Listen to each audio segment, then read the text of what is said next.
It's a strategy that sells, but it's the story that helps people remember. So pulling our writers through that murky middle of writing a book, helping them realize this is all part of the process. It happens with every single one of the writers that we work with. And then pulling them through and really elevating them on the other side and helping them summit with their book, realizing, wow, this was an incredible experience. Welcome to Inspiration Contagion, where we spread inspiration one story at a time. I am your host, Holly Jean Jackson. Each interview spotlights transformational business leaders, their stories, challenges, and advice for how you too can lead yourself and others through inspiration. Learn how you too can achieve peak performance, build more revenue, and lead the legacy you were meant to leave. Welcome, listeners. This week I have a special guest with me. Her name is Mattie Murrey. She is the founder of My Own Ghostwriter. Mattie believes every great idea deserves a great book.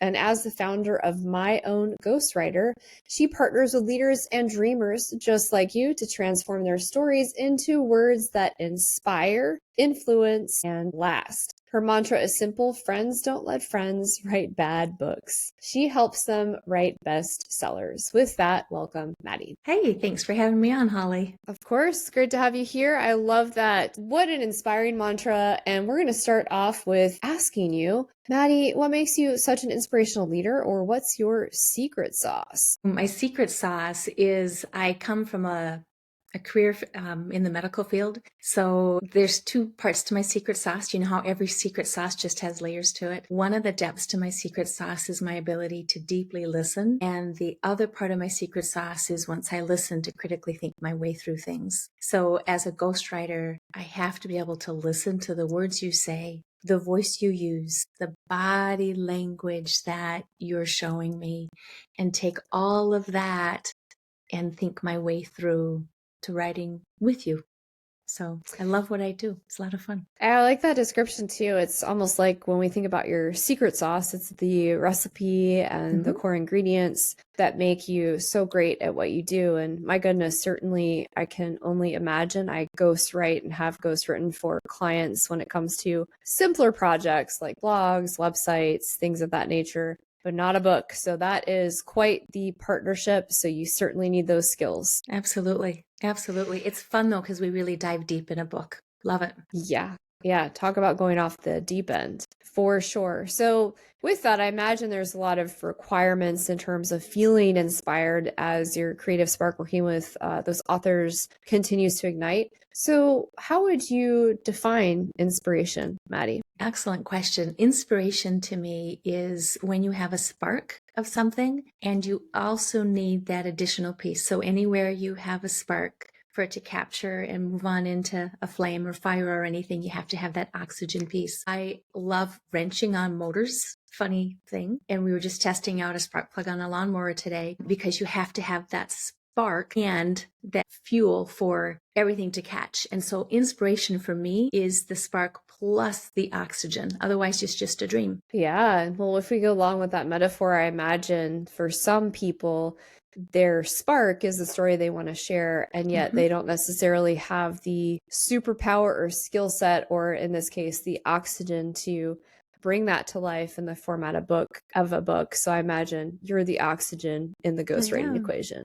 I am. Breathe life into it. I love it. My goodness. And it certainly does take breathing life into stories so that they are powerful enough that readers stay consumed, present, and so that they stick. So along with that, I want to kind of pivot up here a little bit and talk about peak performance around a book. Mattie, how would you define peak performance, in particular when working with authors, and how did you arrive at this definition? I love this question because in my opinion, many people can and do write a book. This is where we came up with our tagline of friends don't let friends write bad books. Because I had gone to a women's a cappella group and somebody had invited their friend who was an author there. And I bought 2 of her books and everybody was ranting and raving about them. And I got home, cup of hot chocolate, I'm in Minnesota, so a nice warm blanket. And I opened the book and it just was not a well-written book. So for me, peak performance is doing whatever you choose to do in a focused, intentional manner so you get out the very best of what you can do. And so we do that with our writers. And we use a formula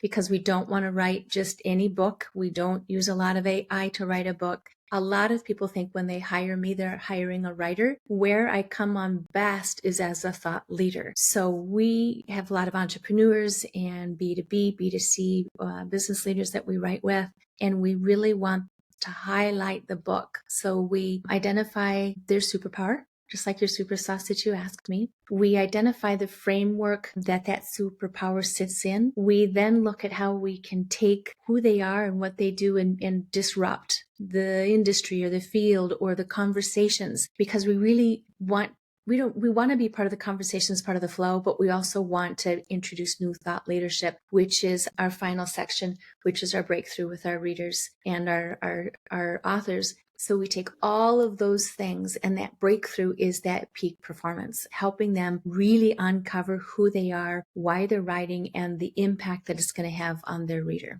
So it's a win-win. Yeah. And as a fellow author and writer, I will say I've never entered into writing a book chapter for a collaborative book or my own personal book without learning so much that significantly impacted the tools we deliver to clients, as well as new systems, new platforms, new methodology. So my goodness, if you're listening to this with what Mattie just shared, having that framework and understanding your business owner proprietary process is what we call it when we work with clients, helps you provide a framework so that if you're selling something that's quote unquote intangible, there's some tangibility to it. And then the client feels guided in that process. If you're providing a service that, again, is difficult to describe or give legs to. And that is just such a powerful tool to have, whether it's writing a book or really having more tools in your toolkit for running your business. Mattie, I want to ask you though, I'm sure this isn't a perfect process. No. Just like when we have those villains in the stories that we write, what are some challenges or obstacles you face along the way in your journey as a ghostwriter for peak performance? One of the big challenges is oftentimes people can be just leaders and what they term successful in their business.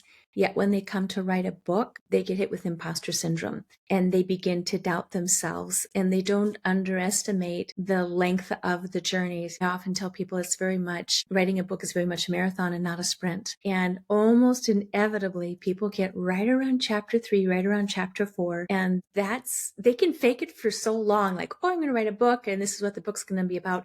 Right around 3 or 4, chapters 3 or 4, they begin to doubt, they begin to question if they should do this. And sometimes we'll see things about behaviors like not making the time or not getting done with tasks and things like that. So their biggest difficulty is their own confidence writing their own book, which is why they partner with somebody like me, like a ghostwriter. So we provide the intellectual, the cognitive thinking the way through it. A lot of things we can do to pull a writer up and through the middle stretch of writing a book and really pull out, remind them who they are and why they're writing. And the magic also ignites and takes place when we start having them pull in the stories. So each of our chapters has structures inside it, and we have our hooks, and then we have our lessons, and then those lessons have story. It's the strategy that sells, but it's the story that helps people remember. So pulling our writers through that murky middle of writing a book,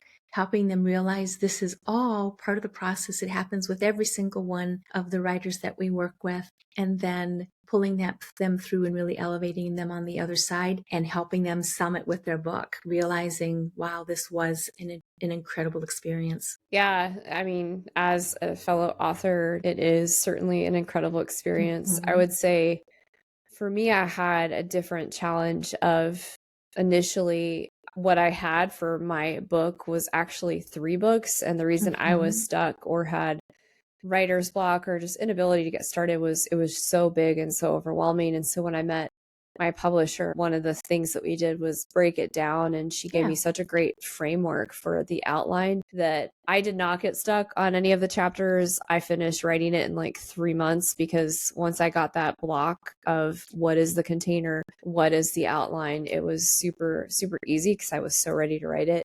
But I would say on book 2, that's accurate. Where it got stuck is on chapter 3 or 4, not because of confidence, more so just being pulled in different directions on, is this the appropriate place to spend my time given where we are in the business and our growth metrics and revenue metrics? But yeah, like I can absolutely resonate with all those bits. And I love what you said about how the strategy is what sells, but the story is what sticks. We're constantly telling our speaker clients, our author clients, how important these stories are. And stories are the magic of marketing. That's where we started, around the campfire in caves, and that's what's going to continue to stick. Exactly. But you're also Beautiful. right. You have to have a system that works you through. And that's really what keeps people on track. When I wrote my very first book for a client, everything that could go wrong did go wrong. So many problems. And so I created a 5-step system for My Own Ghostwriter. And it works every single time. And it starts with that research, then the outlining, then the writing. We have it compartmentalized into step 1 takes this number of hours, step 2 takes this number of hours, step 3 is, weeks 3 to, 27. So having that system to march through also really makes a big difference for obtaining peak performance. And having a deadline. Book 2 has 0 deadline for me. And like, that's fine. It's really not the big thing right now. So I hear you. We're going to pivot just a little bit. I want to talk about revenue. So in your experience with your business, can you share a story, since we're talking about the power of story and how they stick, around where you left money on the table and what you did to fix it? I can share a story. As a new business owner, I often was not as confident negotiating deals. And so we have a 3-tiered writing system at My Own Ghostwriter. We have the full ghostwriting, we have the guided authorship, and we have the do-it-yourself course. And it was not uncommon for me at the beginning when people would say, I need a little more help. And they would come in at one package, and I would add just little scope creep with some of my other offerings. And so I learned when I was doing that, I was putting both myself and the client that I was working with on unfair territory, because I love working with boundaries. Not that I'm super strict or anything else like that, but I love clear boundaries. When I learned to say, and we can offer or support you in this way as needed, and we've now built our program, so we have that. One of the 4th offerings we have is just support for our authors with some of those additional things. So doubling back, I learned how to maintain boundaries with the packages that I offer, and then be confident and brave in the value that I'm offering as a writer. And that's been a game changer for me, because the clients are much more, they know what it costs, they know what their expectations are and what their outcomes are. And for me, I know how to budget my time and my writing resources. So been a very good learning experience. Yeah, it's a powerful story, and it's one that I'm sure resonates with a lot of our listeners who are entrepreneurs, business owners, etc.